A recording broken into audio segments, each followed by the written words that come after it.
안녕하세요. 청사인 TV 시청자 여러분, 방광석 전도사입니다. 이제 곧 있으면 성탄절입니다. 남은 강림절의 기간을 말씀 묵상으로 잘 보내시면서 그 예수님의 오심을 기쁨으로 맞이하게 되는 여러분들이 되길 간절히 소망합니다. 오늘 우리가 함께 읽을 말씀은 요한복음 3장과 4장 말씀인데요. 먼저 3장부터 살펴보도록 하겠습니다.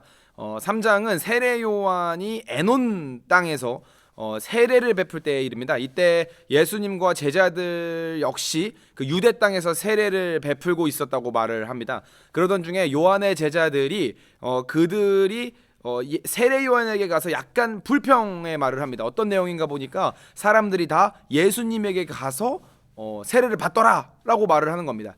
세례 요한과 예수님 사이에 어떤 미묘한 경쟁을 불러일으킬 것 같은 그런 불평이었습니다. 그러자 세례 요한이 이렇게 대답을 합니다. 27절과 28절의 말씀에 보시면은 나는 그리스도가 아니고 그분보다 앞서서 보내심을 받은 사람에 불과하다 이렇게 말을 합니다. 그러면서 중요한 말을 했는데 하늘에서 주신 바가 아니면 사람이 아무것도 받을 수가 없다라는 말을 하며 세례 요한은 이제 자신의 사역은 이제 다 끝나가고 예수님이 사역의 중심이 된다는 것을 말해줍니다. 그렇게 한 이유는 더 이상 이런 소모적인 질투와 시기는 내려두고 그의 제자들에게 예수님이 그리스도 되신다, 우리의 구원자 되신다는 것을 확실하게 말해 주는 것이고, 또 제자들이 그렇게 다른 사람들에게 가서 증언하기를 원했던 것입니다.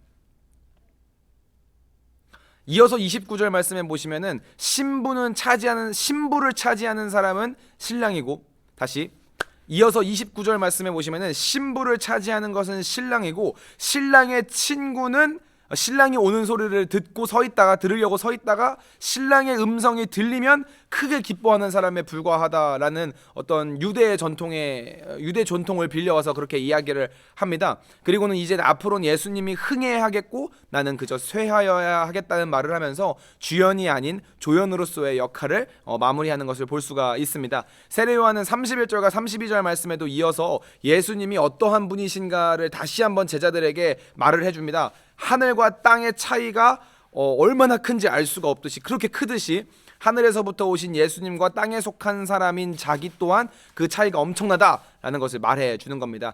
세상을 향하여 증언을 하되 그 증언을 받는 자가 없다고 말하는 세례 요한을 볼 때 말라기 이후에 400년간이나 아무런 말씀이 없으셨던 그 하나님을 바라보는 세상 사람들의 시선이 얼마나 악하고 얼마나 못됐는지를 보여줍니다. 그리고 예수님이 오시기 직전까지 세례 요한은 그 구약 시대와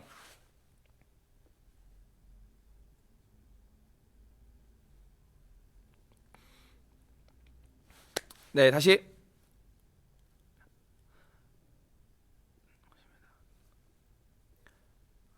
그리고는 예수님이 오시기 직전까지 그 세례 요한은 그 구약 시대와 신약 시대를 잇는 선지자로서의 역할을 잘 감당한 것이라고 말할 수 있겠습니다. 또 선을 넘지 않고 그 역할만을 온전히 감당하는 세례 요한의 모습을 볼 수가 있습니다. 우리 인생에도 마찬가지일 텐데 분명히 우리 삶에도 예수님께서 도우셔서 일하셔야만 하는 그런 지점과 그런 순간들이 있기 마련입니다. 그런데 세상에 치이고 또 세상의 협박과 조급함이 나를 덮쳐올 때가 되면은 그것을 이겨내지 못하고 예수님의 힘으로 하기보단 내 힘으로 하고 내 지식으로 하고 내가 가진 어떤 것으로 이러한 문제들을 해결하려는 모습을 보여주기도 합니다, 우리가. 그러나 우리의 삶에는 분명히 예수님이 일하시는 공간이 필요합니다. 또한 선을 넘지 않고 예수님이 일하실 수 있도록 우리의 삶을 늘 비워놓아야 할 필요가 있습니다. 그러면 영원히 우리와 함께 하시고 우리의 삶을 도우시는 예수님 당신의 역할을 온전히 우리의 삶 속에서 이뤄나가실 것을 여러분들 보게 될 것이고, 그러면 영원히 우리와 함께 하시고 우리의 삶을 도우시는 예수님 당신의 역할을 온전히 우리의 삶에서 이뤄나가시는 것을 여러분들 볼 수 있게 될 것입니다. 이러한 믿음을 가지고 오늘도 겸손하게 예수님의 힘을 이 모든 삶에 이러한 믿음을 가지고 오늘도 겸손하게 예수님의 힘으로 이 모든 삶의 어려움과 문제들을 해결해 나갈 수 있는 여러분들이 되기를 간절히 소망합니다. 그러면서 요한복음 4장으로 넘어가면은 이제 예수님께서 유대를 떠나 갈릴리로 가는 그 모습을 보여줍니다. 근데 사마리아 땅을 거쳐서 가십니다. 사마리아 땅. 이 사마리아 땅이 어느 곳인가면요, 이스라엘로 따지면 약간 이게 중간에 있는 도시입니다. 이곳은 분열 왕국이었던 이 북이스라엘의 수도이기도 했습니다. 그런데 이 북이스라엘은요, 하나님이 아닌 우상으로 가득 찼던 나라였습니다. 또 아수르의 공격으로 이 사마리아가 멸망하게 되는데, 이 멸망한 이후에는 아수르의 한 지방으로 편입하게 됐어요. 그리고 아수르가 그들을 초토화시킨 이후에 아수르 본토 사람들을 사마리아로 이주시켜서 혼혈 정책을 펼칩니다. 그래서 이스라엘 민족의 정체성을 완전히 말살하려는 그런 정책을 펼쳤죠. 그래서 민족의 혈통을 흩어놓고 정통 유대인들 입장에서는 이 사람들을 봤을 때 혼종이 된 것이고 좀 강하게 말하면 더럽고 만나서는 안 되는 사람들이 되어버린 것입니다. 그렇기 때문에 유대인들은 사마리아 사람들을 무시하고 멸시하기가 일쑤였고, 사마리아 여인들을 특히 무시하고 더럽고 부정한 사람들이라고 생각을 했습니다. 어느 정도로 혐오를 했냐면, 유대에서 갈릴리로 가려면요, 그냥 위치상으로는 그냥 이렇게 그냥 지나가야만 합니다. 그냥 지나가야만 합니다. 그런데 그 길에 2배가 되는 거리를 돌아갈지라고 할지언정 그 길에 2배가 되는 거리를 돌아가는데도 불구하고 그 땅을 밟지 않고 들어갈 만큼 그들을 부정하다고 생각하는 어떤 유대인들의 모습을 볼 수가 있습니다. 이러한 배경을 보고 오늘 예수님이 사마리아 땅을 지나가는 것을 생각하면 사실은 유대인들 입장에서는 정말 있을 수 없는 일이죠.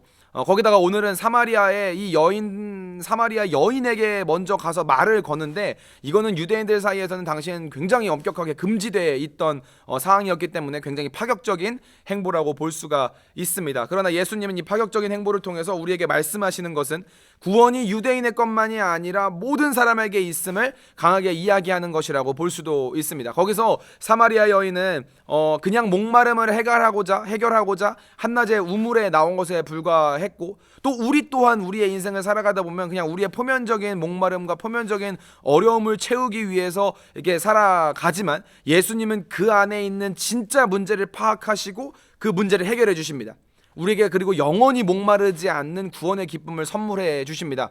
예수님은 우리의 삶의 현장이 어떠하든 그걸 크게 신경 쓰지 않으십니다. 그런 것에 얽매이셔서 우리에게 구원을 줄지 말지를 고민하시는 분도 아니십니다. 그저 주님 앞으로 나아가는 모든 사람에게 하나님의 놀라운 구원을 허락하십니다. 각자의 삶의 자리에서 힘들고 또 지치고 어려운 상황들이 있겠지만 주님 앞으로 나아가는 청사진TV 시청자 여러분들이 되었으면 좋겠습니다. 영원히 목마르지 않는 그 주님의 기쁨과 그 구원의 감격을 느끼며 살아갈 수 있는 모든 사람들이 되기를 소망하며 오늘 영상은 여기서 마무리하도록 하겠습니다.